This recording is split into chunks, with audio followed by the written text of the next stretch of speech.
Di sebuah pasar tradisional kawasan Bandung, suasana ramai seperti biasa. Di antara kerumunan pedagang dan pembeli, seorang gadis muda bernama Salsabila berjalan dengan langkah ringan. Ia mengenakan jaket jeans lusuh dan celana panjang hitam, rambutnya dikuncir sederhana, dan wajahnya terlihat biasa saja. Tak ada yang menyangka bahwa gadis ini adalah atlet wusu nasional yang pernah mewakili Indonesia di ajang kejuaraan internasional. Ia datang ke pasar bukan untuk berbelanja, melainkan membantu ibunya yang berjualan sayur setiap akhir pekan. Salsabila dikenal rendah hati dan jarang menonjolkan diri, namun keberaniannya melebihi rata-rata wanita seusianya. Pada hari itu, sebuah kejadian tak terduga memecah keramaian. Seorang oknum polisi berpakaian dinas dengan tubuh besar dan raut wajah garang menghampiri lapak Salsabila. Ia bernama Bribka Rudi, dikenal di lingkungan pasar sebagai sosok arogan yang kerap meminta pungutan liar dari para pedagang kecil. Dengan suara keras dan penuh ancaman, ia memaksa ibu Salsabila menyerahkan sejumlah uang, keamanan, yang jumlahnya makin hari makin membengkak. Ketika sang ibu mencoba menjelaskan bahwa dagangannya sepi dan belum cukup hasil, Bribka Rudi menendang keranjang sayur hingga berserakan dan nyaris mengenai kaki anak kecil yang lewat. Salsabila tak tinggal diam. Ia maju, berdiri di antara ibunya dan sang oknum polisi, menatap tajam penuh keberanian. "Apa kau tidak punya hati?"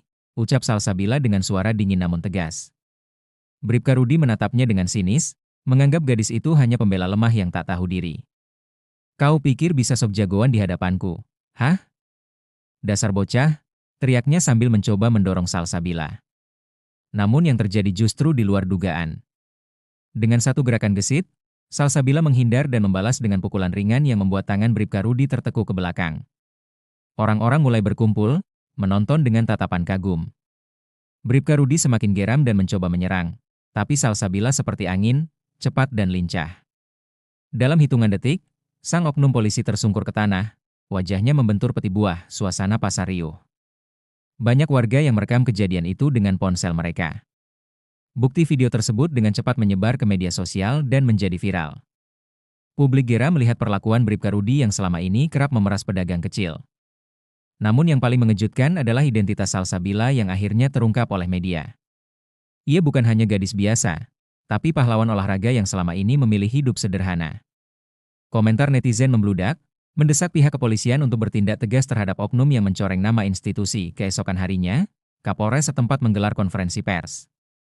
Dalam pernyataannya, ia mengaku telah menerima banyak laporan terkait perilaku buruk Bribka Rudi. Setelah dilakukan pemeriksaan dan klarifikasi terhadap video viral tersebut, keputusan tegas diambil. Bribka Rudi diberhentikan secara tidak hormat dari kepolisian karena terbukti melakukan pungutan liar dan menyalahgunakan wewenang. Keputusan ini disambut sorak-sorai warga pasar dan masyarakat luas. Salsabila pun dipanggil ke markas untuk menerima apresiasi sebagai warga yang berani menegakkan keadilan. Meski mendapat banyak tawaran dari televisi dan media, Salsabila tetap menolak tampil berlebihan. Ia memilih kembali ke aktivitas rutinnya, kuliah di Fakultas Hukum dan berlatih bela diri. Dalam wawancara singkat dengan satu stasiun televisi, ia hanya berkata, "Saya hanya melakukan apa yang seharusnya dilakukan siapapun ketika melihat ketidakadilan." Kata-katanya sederhana, tapi berdampak besar bagi masyarakat. Banyak anak muda yang terinspirasi oleh keberanian dan keteguhan prinsip Salsabila. Pasar tradisional tempat kejadian itu pun kini lebih aman. Tidak ada lagi pungli, dan para pedagang bisa berdagang dengan tenang. Pemerintah daerah bekerja sama dengan komunitas lokal membentuk satuan keamanan sipil yang diawasi oleh warga sendiri. Nama Salsabila bahkan diabadikan dalam bentuk mural di dinding pasar sebagai simbol perlawanan terhadap ketidakadilan.